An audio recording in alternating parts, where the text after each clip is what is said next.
Você está ouvindo Devocional Robert Murray M'Cheyne.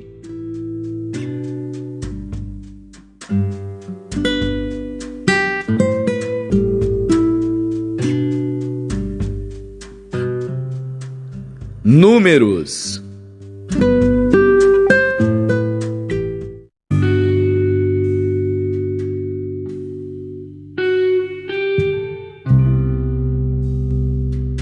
Números, capítulo 11.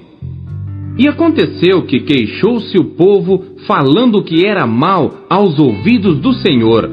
E ouvindo o Senhor, a sua ira se acendeu, e o fogo do Senhor ardeu entre eles, e consumiu os que estavam na última parte do arraial. Então o povo clamou a Moisés, e Moisés orou ao Senhor, e o fogo se apagou, pelo que chamou aquele lugar Taberá, porquanto o fogo do Senhor se acendera entre eles. E o vulgo que estava no meio deles veio a ter grande desejo, pelo que os filhos de Israel tornaram a chorar e disseram: Quem nos dará carne a comer? Lembramo-nos dos peixes que no Egito comíamos de graça, e dos pepinos, e dos melões, e dos porros, e das cebolas e dos alhos. Mas agora a nossa alma se seca. Coisa nenhuma há senão este maná diante dos nossos olhos.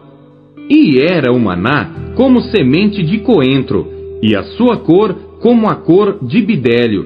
Espalhava-se o povo e o colhia, e em moinhos o moía, ou num grau o pisava, e em panelas o cozia, e dele fazia bolos, e o seu sabor era como o sabor de azeite fresco. E quando o orvalho descia de noite sobre o arraial, o maná descia sobre ele. Então Moisés ouviu chorar o povo pelas suas famílias, cada qual à porta da sua tenda. E a ira do Senhor grandemente se acendeu, e pareceu mal aos olhos de Moisés. E disse Moisés ao Senhor: Por que fizeste mal a teu servo? E por que não achei graça aos teus olhos, visto que puseste sobre mim o cargo de todo este povo? Concebi eu porventura todo este povo? Dei-o eu à luz, para que me dissesses: Leva-o ao teu colo, como a ama leva a criança que mama à terra que juraste a seus pais? De onde teria eu carne para dar a todo este povo? Porquanto contra mim choram, dizendo: Dá-nos carne a comer. Eu só não posso levar a todo este povo, porque muito pesado é para mim. E se assim fazes comigo, mata-me, peço-te, se tenho achado graça aos teus olhos, e não me deixes ver o meu mal. E disse o Senhor a Moisés: Ajunta-me 70 homens dos anciãos de Israel, que sabes serem anciãos do povo e seus oficiais, e os trarás perante a tenda da congregação, e ali estejam contigo. Então eu descerei e ali falarei contigo, e tirarei do espírito que está sobre ti, e o porei sobre eles, e contigo levarão a carga do povo, para que tu não a leves sozinho. E dirás ao povo: Santificai-vos para amanhã, e comereis carne, porquanto chorastes aos ouvidos do Senhor, dizendo: Quem nos dará carne a comer? Pois íamos bem no Egito. Por isso o Senhor vos dará carne, e comereis. Não comereis um dia, nem 2 dias, nem 5 dias, nem 10 dias, nem 20 dias, mas 1 mês inteiro, até vos sair pelas narinas, até que vos enfastieis dela. Porquanto rejeitastes ao Senhor que está no meio de vós, e chorastes diante dele, dizendo: Por que saímos do Egito? E disse Moisés: 600.000 homens de pé é este povo no meio do qual estou. E tu tens dito: Dar-lhes-ei carne, e comerão 1 mês inteiro. Degolar-se-ão para eles ovelhas e vacas que lhes bastem? Ou ajuntar-se-ão para eles todos os peixes do mar que lhes bastem? Porém o Senhor disse a Moisés: Teria sido encurtada a mão do Senhor? Agora verás se a minha palavra se há de cumprir ou não. E saiu Moisés e falou as palavras do Senhor ao povo, e ajuntou 70 homens dos anciãos do povo, e os pôs ao redor da tenda. Então o Senhor desceu na nuvem, e lhe falou, e tirando do espírito que estava sobre ele, o pôs sobre aqueles 70 anciãos. E aconteceu que, quando o espírito repousou sobre eles, profetizaram, mas depois nunca mais. Porém no arraial ficaram 2 homens, o nome de um era Eudade, e do outro Medade, e repousou sobre eles o espírito, porquanto estavam entre os inscritos, ainda que não saíram à tenda, e profetizavam no arraial. Então correu um moço e anunciou a Moisés e disse, Eudade e Medade profetizam no arraial. E Josué, filho de Num, servidor de Moisés, um dos seus jovens escolhidos, respondeu e disse, Moisés, meu senhor, proíbe-lhe. Porém Moisés lhe disse, tens tu ciúmes por mim? Quem dera que todo o povo do Senhor fosse profeta, e que o Senhor pusesse o seu espírito sobre ele. Depois Moisés se recolheu ao arraial, ele e os anciãos de Israel. Então soprou um vento do Senhor e trouxe codornizes do mar e as espalhou pelo arraial quase caminho de um dia, de um lado e de outro lado ao redor do arraial, quase 2 côvados sobre a terra. Então o povo se levantou todo aquele dia e toda aquela noite e todo o dia seguinte e colheram as codornizes. O que menos tinha, colhera 10 homeres, e as estenderam para si ao redor do arraial. Quando a carne estava entre os seus dentes, antes que fosse mastigada, se acendeu a ira do Senhor contra o povo, e feriu o Senhor o povo com uma praga muito grande. Por isso o nome daquele lugar se chamou Quibrote Ataavá, porquanto ali enterraram o povo que teve o desejo. De Quibrote Ataavá caminhou o povo para Azerote, e pararam em Azerote.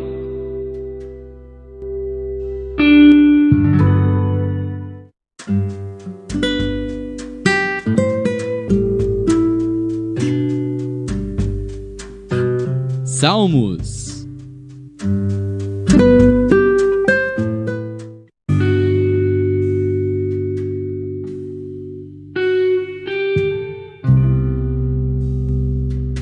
Salmos, capítulo 48. Cântico e salmo para os filhos de Coré. Grande é o Senhor, e muito digno de louvor, na cidade do nosso Deus, no seu monte santo. Formoso de sítio e alegria de toda a terra, é o monte Sião sobre os lados do norte, a cidade do grande rei. Deus é conhecido nos seus palácios por um alto refúgio. Porque eis que os reis se ajuntaram, eles passaram juntos, viram-no e ficaram maravilhados, ficaram assombrados e se apressaram em fugir. Tremor ali os tomou e dores como de mulher de parto. Tu quebras as naus de Tarsis com um vento oriental. Como o ouvimos, assim ouvimos na cidade do Senhor dos Exércitos, na cidade do nosso Deus. Deus a confirmará para sempre. Selá. Lembramo-nos, ó Deus, da tua benignidade no meio do teu templo. Segundo é o teu nome, ó Deus, assim é o teu louvor até aos fins da terra. A tua mão direita está cheia de justiça. Alegre-se o monte de Sião. Alegrem-se as filhas de Judá por causa dos teus juízos. Rodeai Sião e cercai-a, contai as suas torres. Marcai bem os seus antemuros, considerai os seus palácios, para que o conteis à geração seguinte. Porque este Deus é o nosso Deus para sempre. Ele será nosso guia até a morte.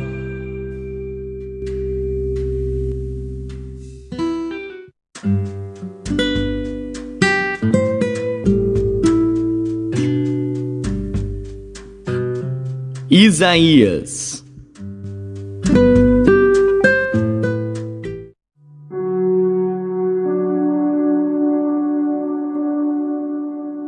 Isaías, capítulo 1.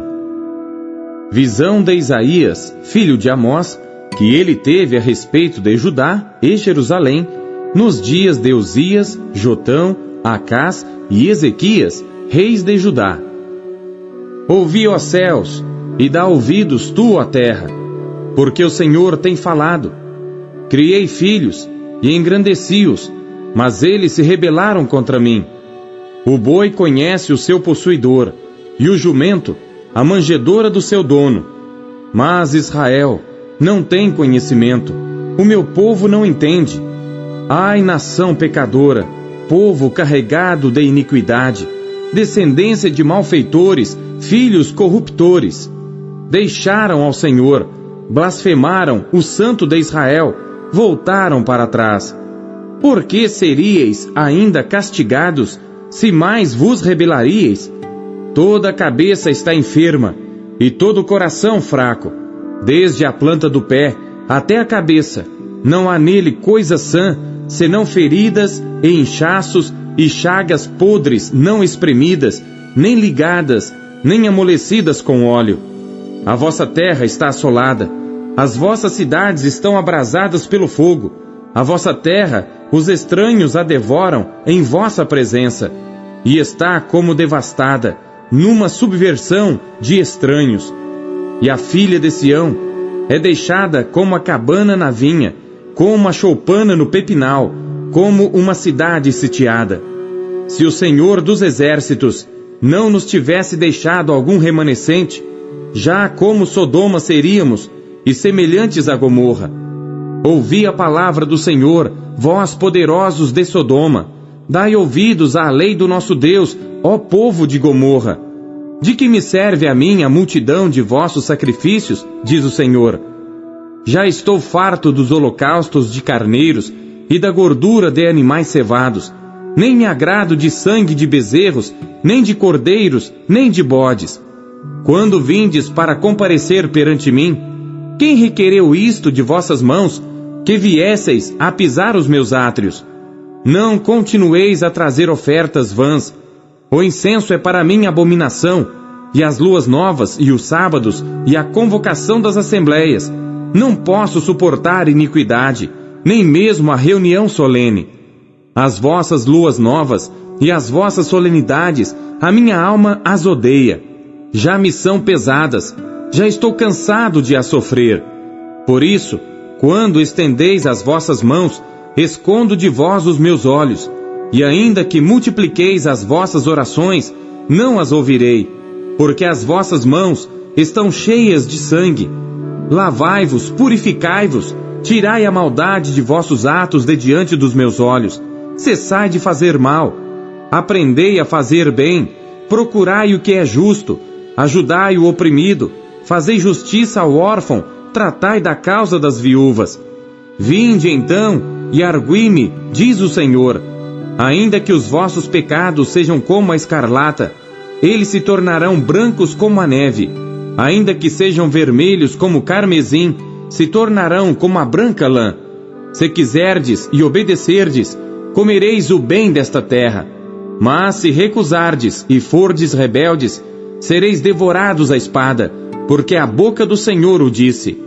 Como se fez prostituta a cidade fiel, ela que estava cheia de retidão. A justiça habitava nela, mas agora homicidas. A tua prata tornou-se em escórias, o teu vinho se misturou com água. Os teus príncipes são rebeldes e companheiros de ladrões. Cada um deles ama as peitas e anda atrás das recompensas. Não fazem justiça ao órfão, e não chega perante eles a causa da viúva. Portanto, diz o Senhor dos exércitos, o forte de Israel: Ah, tomarei satisfações dos meus adversários, e vingar-me-ei dos meus inimigos. E voltarei contra ti a minha mão, e purificarei inteiramente as tuas escórias, e tirar-te-ei toda a impureza, e te restituirei os teus juízes, como foram dantes, e os teus conselheiros, como antigamente, e então te chamarão cidade de justiça, cidade fiel. Sião será remida com juízo, e os que voltam para ela com justiça. Mas os transgressores e os pecadores serão juntamente destruídos, e os que deixarem o Senhor serão consumidos. Porque vos envergonhareis pelos carvalhos que cobiçastes, e sereis confundidos pelos jardins que escolhestes. Porque sereis como o carvalho, ao qual caem as folhas, e como jardim que não tem água. E o forte se tornará em estopa, e a sua obra em faísca, e ambos arderão juntamente, e não haverá quem os apague.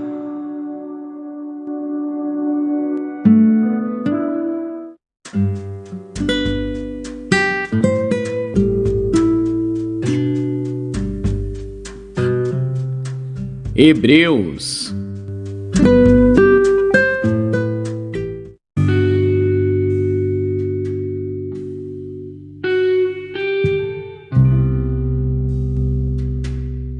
Capítulo 9. Ora, também a primeira tinha ordenanças de culto divino e um santuário terrestre, porque um tabernáculo estava preparado, o primeiro, em que havia o candelabro, e a mesa, e os pães da proposição, ao que se chama o santuário. Mas, depois do segundo véu, estava o tabernáculo, que se chama o Santo dos Santos, que tinha o incensário de ouro e a arca da aliança, coberta de ouro toda em redor, em que estava um vaso de ouro, que continha o maná, e a vara de Arão, que tinha florescido, e as tábuas da aliança, e sobre a arca os querubins da glória, que faziam sombra no propiciatório, das quais coisas não falaremos agora particularmente. Ora, estando estas coisas assim preparadas, a todo o tempo entravam os sacerdotes no primeiro tabernáculo, cumprindo os serviços.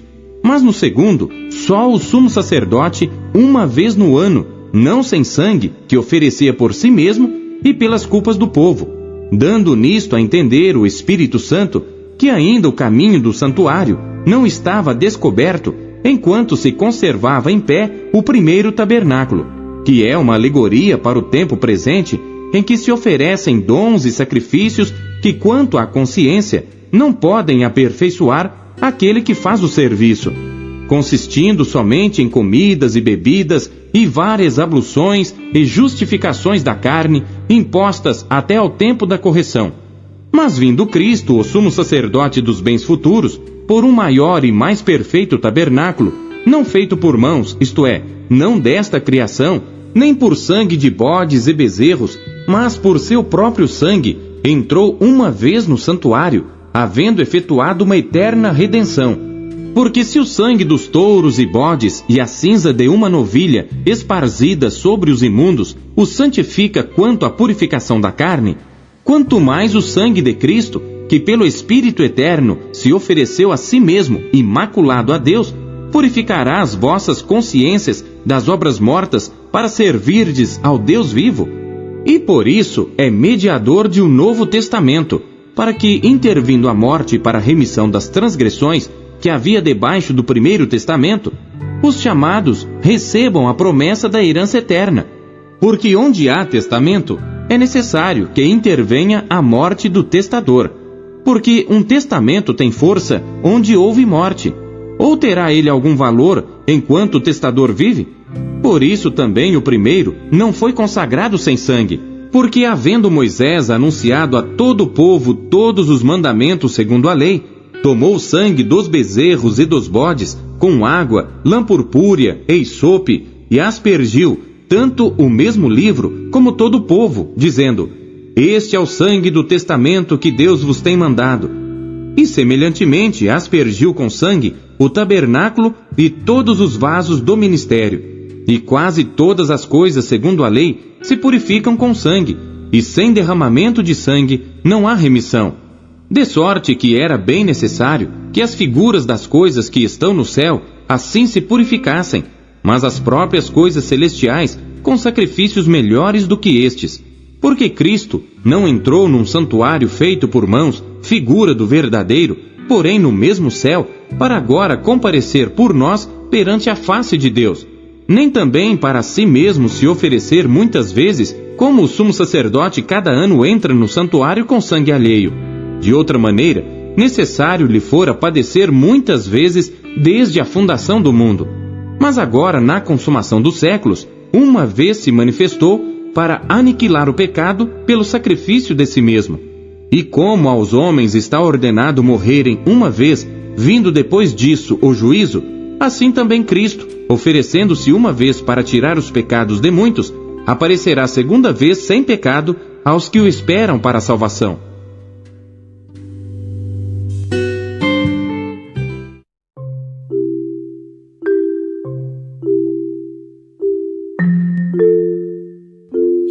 O que Deus falou com você por meio da leitura deste dia?